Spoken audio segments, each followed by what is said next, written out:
Friends, good morning. I have a very special guest with us next, Tim Martaugh. He is the communications director, or he was the communications director for Agriculture Secretary Sonny Perdue. He is now the director for President Donald J. Trump's re-election campaign, and it is such a privilege to have you on the show with us this morning. Good morning, Tim. Good morning, Martha. Great to be with you. Thank you so much for joining us. Tim, yesterday, the president made an important announcement from the Rose Garden regarding citizenship on the census. And I was hoping you could tell our listeners a little bit about that announcement that he made and how important it is to us all. Well, he decided to approach it via executive order. And the whole premise here is that if you're undertaking a count of the population of the country, isn't it just a common sense question that you determine who the citizens of this country actually are? Indeed. I mean, it just makes common sense that you would want to know who in your country is a citizen and who isn't. So that's a basic question when you're talking about counting the population of the people. And the Democrats naturally are against finding out who's a citizen and who's not, because this information, the census information, is used for legislative apportionment, right, when they draw the districts for in House races in particular, because they know if illegal immigrants are counted, then the Democrats get greater representation in the House of Representatives. And so that's what they're all about. And so here we have the Democrats who are running on a position of open borders, throwing open the doors and letting whoever wants to come into this country. And now they publicly say, we don't even want to know who's here already. I mean, it's just an incredible position. The president is doing the right thing, again, as it relates to illegal immigration and on the question of counting the actual population. And Americans are with him. This is a no-brainer issue, and Democrats once again are on the wrong side, and President Trump is leading. Well, you're absolutely correct. You know, I was appalled to see the front page of the Philadelphia Inquirer, and of course, none of us are surprised.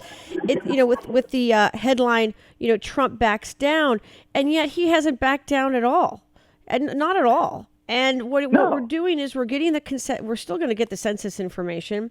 And here we have states like California that want to give free health care. And I want to say that again, friends listening, free health care to illegal immigrants. When California has a huge homeless problem, when we have veterans that would die for our freedom and for our country, and yet they want to give free health care to illegal immigrants. Can you speak to that a little bit and how important all of this is in terms of being able to identify with regard to citizenship?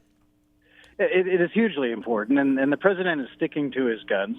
He's always going to find a way to accomplish his goals, and the people who support the president, and even his political opponents, they know perfectly well that he is a fighter and he's not going to give up, and that's why his supporters support him so strongly, is because they've been waiting for someone who's a fighter like this to fight for the issues they believe in. And it's why his opponents fear him, because they know he's never going to give up.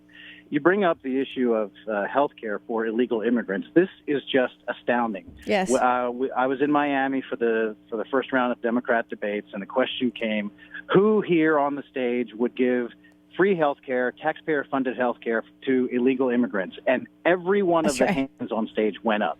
It was unanimous among Democrats. So it's just amazing. At a time when they're proposing their health care plans would eliminate private health care for almost 200 million Americans. That is, if you have a Blue Cross Blue Shield card in your wallet, tear it up. It's worthless. They're going to kick you off of your private health care.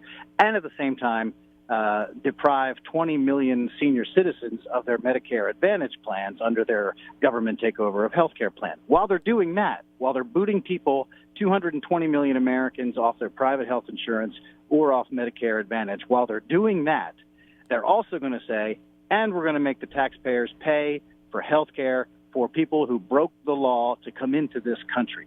It is astounding. And then they turn around and tell the American people, and you know what? We don't even want to know how many people are here in this country illegally. We don't want to know.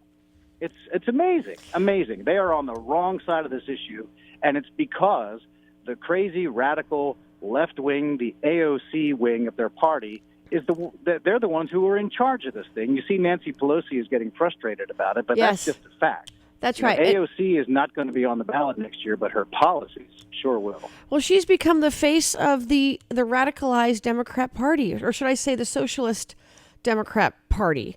Time and time again. I mean, I was in Manhattan after that debate that you just referenced, and I woke up and the front page was a picture of every single Democrat candidate raising their hand, and the headline was, "Who wants to lose an election?" Exactly. I mean, it really is. It's like Christmas morning every day when the Democrats are running on all these issues. And we've been saying it from the beginning, and I don't know if the reporters are believing us yet or not, but in the Democrat primary, there is no centrist lane. No. You cannot run as a moderate and be successful.